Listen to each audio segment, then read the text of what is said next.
कहते हैं दिल्ली दिल भरों की है, दिल जलों की है। कहते तो ये भी हैं कि दिल्ली दिल फरेबों की भी है।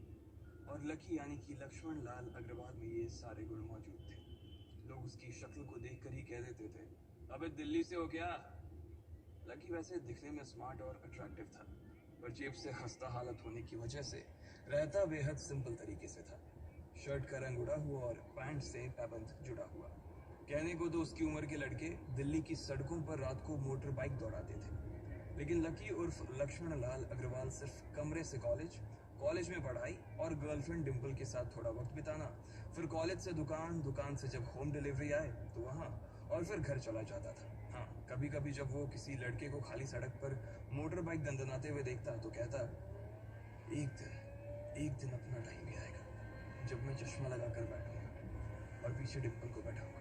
देखना, जब वो मेरी कमर में अपना हाथ कसेगी और मैं तेजी से मोटरसाइकिल को इंडिया गेट के आसपास दौड़ाऊंगा, तो सारे दिल्ली का दिल हम दोनों को देखकर जलेगा। दुकान में रखा हुआ बर्नॉल भी काम नहीं आएगा। लकी ने कहा और अपने हाथ में बर्नॉल की क्रीम को दबा दिया। जैसे ही उसने क्रीम को दबाया, उस क्रीम बाहर आ गई।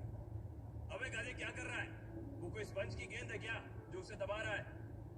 दुकान के मालिक ने उसे फटकारते हुए कहा और उसके सर पर एक चपत लगा दी। Sorry sir. लकी ने अपना सिर बचाते हुए कहा। वो करोल बाग में स्थित एक छोटी सी मेडिकल स्टोर पर काम करता था।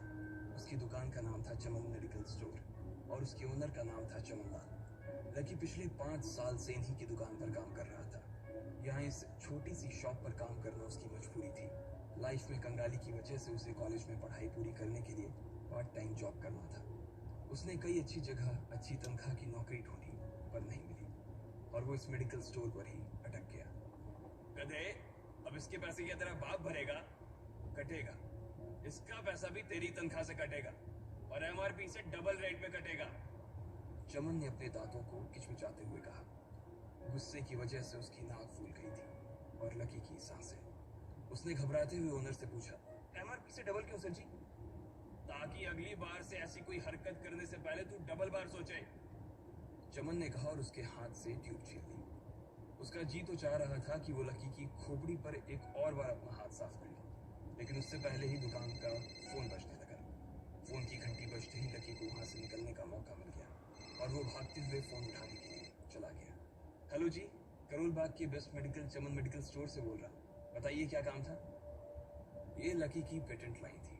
चाहे कहीं से भी फोन आए, लेकिन उसे फोन पर बस यही बोलना था।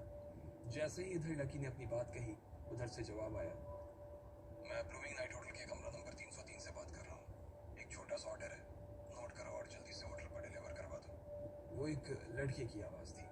उसकी आवाज में काफी भारीपन और एक अजीब सी जल्दबाजी थी। जैसे ही लकी ने वो आवाज सुनी, पता नहीं क्यों उसे वो आवाज जानी पहचानी सी लगी। जी सर, बताइए आपका क्या ऑर्डर है? हाँ तो लिखो, हार्ट प्ले के 2 पैकेट और 1 पैकेट टिश्यू। लकी, जो कि अपना पेन लेकर खड़ा था, हार्ट प्ले का नाम सुनते ही झिझक गया। असल में हार्ट प्ले नाम का एक कंडोम आता था और इसलिए उसका नाम सुनते ही लकी शर्मा गया था। इतने साल से भी मेडिकल की स्टोर पर काम करने के बाद उसे इन चीजों का नाम सुनने में शर्म आती थी। हेलो भाई, लिखा कि नहीं लिखा? उस आदमी ने फिर से लकी से पूछा। जी सर, लिख लिया सर, लिख लिया। लकी ने खिसियाकर हंसते हुए कहा। लिख लिया तो फिर लेकर निकल, उस लड़के ने कहा। उसकी आवाज सुनकर ना जाने ऐसा क्यों लग रहा था कि वो बहुत बड़ा आदमी था। जी सर, मैं सर, लेकिन सर बाहर तो बारिश हो रही है, लकी ने कहा। उसने देखा कि बाहर बहुत तेज बारिश हो रही थी। उनकी दुकान के सामने पानी भर गया था और तेज हवाओं की वजह से चमन मेडिकल स्टोर का बोर्ड भी गिर गया था। लकी को लग रहा था कि वो इतनी तेज बारिश में अभी एकदम से तो नहीं निकल पाएगा, तो उसने उस लड़के को समझाते हुए कहा, सर मैं ऑर्डर तो ले आऊंगा पर थोड़ा टाइम लग जाएगा, बारिश थोड़ी थम जाए। अब इससे पहले कि वो कुछ आगे बोल पाता, फोन पर लड़का बोल पड़ा।